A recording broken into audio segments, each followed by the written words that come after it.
మా అక్క వాళ్ళ పాప బర్త్డే అయితే ఇది ఆల్రెడీ అయిపోయింది. జనవరి 7th అయితే నేను లేట్గా పోస్ట్ చేస్తున్నాను.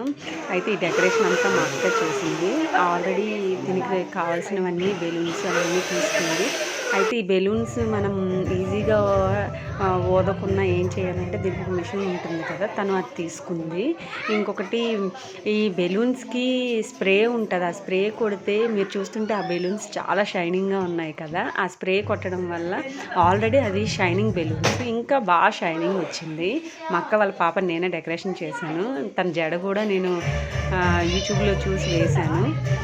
తనకు కొంచెం ఇంట్రెస్ట్ డిఫరెంట్ స్టైల్స్గా వేసుకోవడం జడ అయితే యాక్చువల్గా ఫస్ట్ బర్త్డేకి కిందటి ఇయర్ అయితే నేను చేసుకున్నాను అన్నది. కానీ ఇయర్ మాత్రం ఒక 2 నెలల నుండే కౌంట్ చేసుకుంటుంది.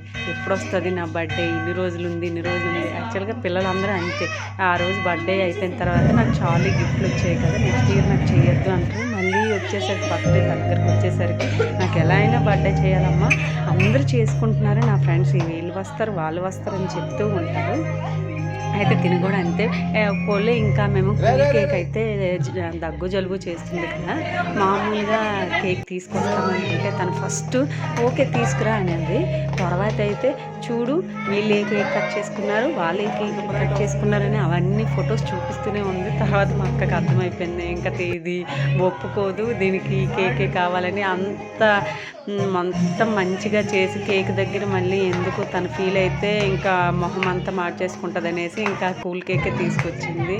యాక్చువల్గా ఆ రోజు కొంచెం డల్గా ఉంది. ఏమైందంటే కొంచెం చిన్న డిస్కషన్ అయ్యింది. పాప కొంచెం ఏంటంటే చిన్న డిస్కషన్స్ అయితే దాన్ని కొంచెం ఏడ్చేసింది. తర్వాత మేము ఏం కాదు మామూలుగానే అన్నారు అని అంటే తర్వాత తను సెట్ అయిపోయింది. చిన్నపిల్లలు కదా, ఏదైనా చిన్న మాట అనేసరికి ఫీల్ అయిపోతారు. తర్వాత ఆటోమేటిక్గా తను సెట్ అయిపోయింది. కేక్ కట్ చేసే టైంకి ఇంకా అసలు ఏ రేంజ్లో హ్యాపీగా ఉందంటే తను ఎక్స్పెక్ట్ చేయలేదు. ఆ రేంజ్లో అంటే డెకరేషన్ అవన్నీ సింపుల్గా చేసేస్తారు అనుకున్నారు. కానీ తను చాలా రోజుల నుండి అడుగుతుంది నాకు ఈ కావాలి అలా కావాలని. థీమ్ కూడా తనే సెలెక్ట్ చేసుకుంది. ఇప్పుడు పిల్లలకు మనం ఏం చెప్పక్కర్లేదు, అన్నీ పిల్లలు చూసి వాళ్ళకే తెలిసిపోతుంది ఏలాగా డెకరేషన్ చేయాలి. అది కూడా ఒక్కొక్క ఇయర్ ఒక్కొక్కలా డెకరేట్ చేయాలి, లేకపోతే కిందటి ఇయర్ ఇలా చేసావు కదా ఈ ఇయర్ ఇలా చేయాలి అనేసి కూడా అడుగుతున్నారు. కేక్ కూడా వాళ్ళే సెలెక్ట్ చేసుకుంటున్నారు కూడా. అయితే డ్రెస్ కూడా తనే సెలెక్ట్ చేసుకుంది. ప్రతి ఇయరు ఫ్రాక్ తీసుకునేది, బుల్లెట్ ఫ్రాక్. ఈసారి గాగ్రా చోలీ తీసుకుంది. డ్రెస్ అయితే చాలా బాగుంది, సౌత్ ఇండియాలో తీసుకుంది. చాలా ఇది ఇప్పుడు తీసుకున్న క్లాత్ కుట్టించిన ఆ రేంజ్లో రావట్లేదు. దానికి చిప్స్ వర్క్ వచ్చింది, చాలా బాగుంది. నేను కూడా అక్కడ వేసుకున్న డ్రెస్సు ఫీడింగ్ డ్రెస్సు చాలా బాగా వచ్చింది. క్లాత్ కూడా చాలా బాగుంది. నేను తీసుకుంది ఫ్లిప్కార్ట్లో తీసుకున్నాను. ఇంకొక 3 డ్రెస్సులు ఉన్నాయి, అవి కూడా చాలా బాగున్నాయి. కాటన్ మిక్స్డ్ మనం వాషింగ్ మిషన్లో వేసుకున్నది చాలా బాగుంది. నాకైతే చాలా బాగా నచ్చాయి. మీ ఎవరికైనా కావాలంటే కింద కమెంట్ చేస్తే అది నేను ఒక వీడియో చేసి పెడతాను.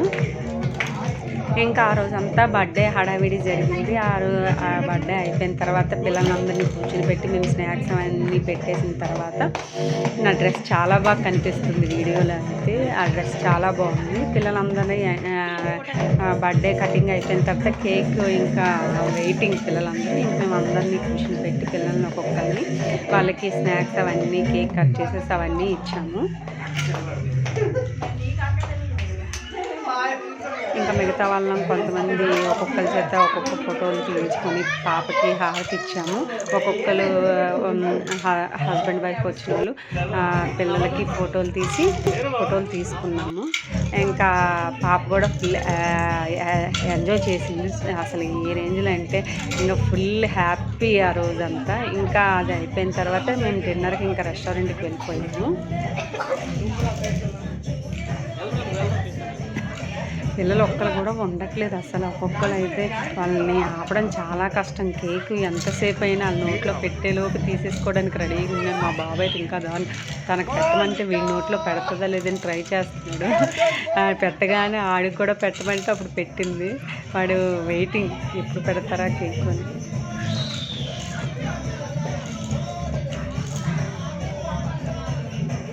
నెక్స్ట్